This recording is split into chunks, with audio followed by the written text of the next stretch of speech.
ओम नमो भगवते वासुदेवाय नमः। स्वागत है आप सभी का मेरे YouTube चैनल पर। आज मैं आपको मार्गशीर्ष मास के तृतीय अध्याय की कथा सुना रहा हूँ। युधिष्ठिर बोले, हे नारद जी, महर्षि वशिष्ठ के बताए हुए अनन्य तीर्थों का, जिनका नाम श्रवण करने से ही पाप नष्ट हो जाते हैं, मुझसे वर्णन कीजिए। नारद जी ने कहा, धर्मज्ञ युधिष्ठिर जी, हिमालय के पुत्र अर्बुद पर्वत की यात्रा करनी चाहिए। जहाँ पूर्व काल में पृथ्वी में चैत्य था, वहाँ महर्षि वशिष्ठ का आश्रम है, जो तीनों लोकों में विख्यात है। वहाँ एक रात निवास करने से सहस्त्र गोदान का फल मिलता है। मार्गशीर्ष मास के महीने में वहाँ पर गोदान अवश्य करनी चाहिए, वहाँ पर निवास करना चाहिए। ब्रह्मचर्य के पालन पूर्वक पिंगारती तीर्थ में आचमन करने से कपिला जाति की 100 गौ के दान का फल प्राप्त होता है। तत्पश्चात प्रवास क्षेत्र में जाना चाहिए। वह विश्वविख्यात तीर्थ है, वहाँ साक्षात अग्निदेव नित्य निवास करते हैं। उस श्रेष्ठ तीर्थ में शुद्ध एवं एकाग्रचित होकर के स्नान करने से मानव अग्नि ओष्ठ और अतिरात्र यज्ञ का फल प्राप्त कर लेता है। उसके बाद सरस्वती और समुद्र के संगम में जाकर स्नान करने से मनुष्य सहस्त्र गोदान का फल पाता है और स्वर्गलोक में प्रतिष्ठित होता है। जो वरुण देवताओं के उस तीर्थ में स्नान करके एकाग्रचित हो 3 रात तक वहाँ निवास तथा देवता और पितरों का तर्पण करता है, वह चंद्रमा के समान कांतिवान होता है और अश्वमेध यज्ञ का फल प्राप्त करता है। हे वरश्रेष्ठ, वहाँ से बरदान नामक तीर्थ की यात्रा करनी चाहिए। बरदान में स्नान करके मनुष्य सहस्त्र गोदान का फल प्राप्त करता है। तदंतर नियम पूर्वक रहकर नियमित आहार का सेवन करते हुए द्वारकापुरी में जाना चाहिए। उस तीर्थ में आज भी कमल के चिन्हों से चिलित मुद्राएं दृष्टिगोचर होती हैं। यह एक अद्भुत बात है। वहाँ कमल दलों में त्रिशूल के चिन्ह दिखाई देते हैं। यहाँ महादेव जी का निवास है, जो समुद्र और सिंधु नदी के संगम पर जाकर वरुण तीर्थ में नहाता है और एकाग्रचित हो देवताओं, ऋषियों तथा पितरों का तर्पण करता है। वह अपने तेज से दीप्यमान हो वरुण लोक में जाता है। हे युधिष्ठिर, मनीषी पुरुष कहते हैं कि भगवान शंकुकर्णेश्वर की पूजा करने से 10 अश्वमेध यज्ञों का फल प्राप्त होता है। हे धर्मराज युधिष्ठिर, उस तीर्थ की प्रतिज्ञा करके तीनों लोकों में विख्यात तिथि नामक तीर्थ में जाना चाहिए। वह सब पापों को दूर करने वाला तीर्थ है। वहाँ स्नान करके देवताओं सहित रुद्र को पूजा करने से मनुष्य जन्म भर के किए हुए पापों को नष्ट कर डालता है। धर्मज्ञ, तदंतर सबके द्वारा प्रशंसित वसुधारा तीर्थ की यात्रा करनी चाहिए। वहाँ जाने मात्र से ही अश्वमेध यज्ञ का फल प्राप्त हो जाता है। कुरुक्षेत्र, जो मानव वहाँ स्नान करके एकाग्रचित होकर देवताओं तथा पितरों का तर्पण करता है, वह विष्णु लोक में प्रतिष्ठित होता है। वहाँ वसुओं का एक दूसरा तीर्थ भी है, जहाँ स्नान और जलपान करने से मनुष्य वसुओं का प्रिय होता है तथा ब्रह्म लोक नामक तीर्थ में जाकर पवित्र शुद्ध चित्त पुण्यात्मा तथा रजोगुण रहित पुरुष ब्रह्मलोक को प्राप्त होता है। वहीं रेणुका भी तीर्थ है, जिसका देवता भी सेवन करते हैं। वह स्नान करके ब्राह्मण चंद्रमा की भांति निर्मल हो जाता है।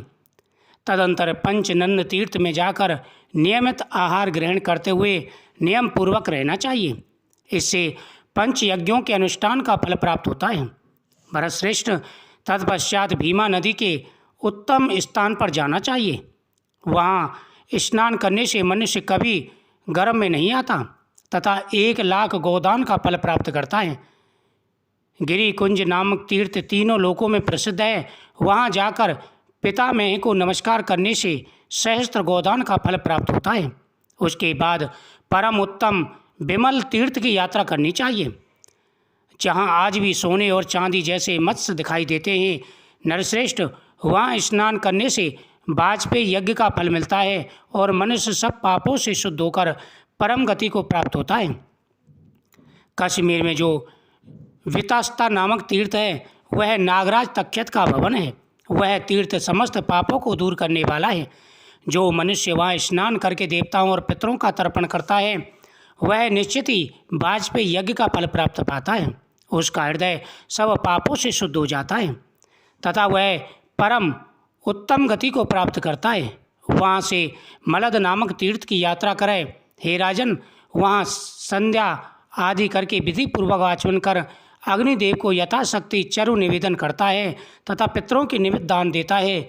उसका वह दान अक्षय हो जाता है, ऐसा विद्वान पुरुषों का कथन है।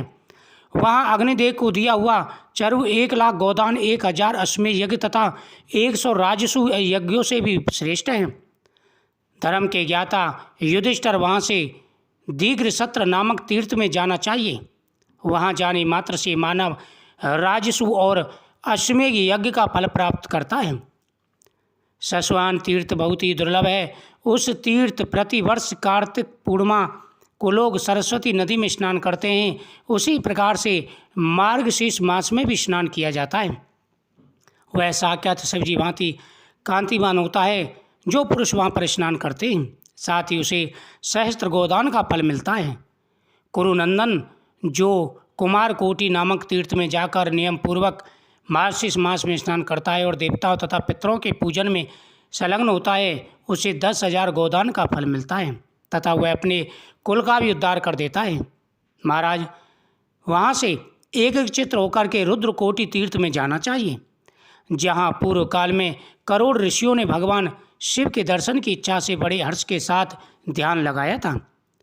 वह स्नान करके पवित्र हुआ मनुष्य अश्वमेध यज्ञ का फल प्राप्त करता है और अपने कुल का भी उद्धार कर देता है। तदंतर लोक विख्यात संगम तीर्थ में जाना चाहिए और वहाँ सरस्वती नदी में परम पुण्य में भगवान जनार्दन की उपासना करनी चाहिए। उस तीर्थ में स्नान करने से मनुष्य का चित्त सब पापों से शुद्ध हो जाता है और वह शिवलोक को प्राप्त करता है। हे राजेंद्र, तदंतर कुरुक्षेत्र की यात्रा करनी चाहिए। उसकी सब लोग स्तुति करते हैं। वहाँ गए हुए समस्त प्राणी पाप मुक्त हो जाते हैं। धीर पुरुषों को उचित है कि वह कुरुक्षेत्र में सरस्वती नदी के तट पर 1 मास तक निवास करें। युधिष्ठिर जो मन से भी कुरुक्षेत्र का चिंतन करता है, उसके सारे पाप नष्ट हो जाते हैं। वह ब्रह्मलोक को जाता है। मर्मज्ञ वहाँ से भगवान विष्णु के उत्तम स्थान को, जो सत्य नाम से प्रसिद्ध है, जाना चाहिए। वहाँ भगवान सदा मौजूद रहते हैं। जो उस तीर्थ में नहाकर त्रिवन के कारण भगवान विष्णु का दर्शन करते हैं, वह विष्णु लोक में जाते हैं। तत्पश्चात पारिप्लव में जाना चाहिए। पारिप्लव में विशेष तीर्थ हैं। वह तीनों लोकों में विख्यात तीर्थ है। उसके सेवन से मनुष्य को अग्नि, होष्ट और अतिरात्र यज्ञों का फल मिलता है। तत्पश्चात तीर्थ से भी मनुष्य को साल्विकिनी नामक तीर्थ में जाना चाहिए। वहाँ दशाश्वमेध घाट पर स्नान करने से भी वही फल प्राप्त होता है। हे राजन, तदंतर पंचनंद में जाकर नियमित आहार करते हुए नियम पूर्वक रहें। वहाँ कोटि तीर्थों में स्नान करने से अश्वमेध यज्ञ का फल प्राप्त होता है। मुझे उम्मीद है आपको यह तीर्थों का वर्णन बहुत ही शुभ लगा होगा। आप इन तीर्थों में जो भी मनुष्य जाता है, या आपकी प्रकार जैसे आप श्रवण कर रहे हैं, मनुष्य इस कथा को श्रवण करते हैं, इन तीर्थों का नाम श्रवण करते हैं, उन्हें तीर्थ में जाने का फल प्राप्त हो जाता है। वीडियो को शेयर करें, चैनल को सब्सक्राइब करें।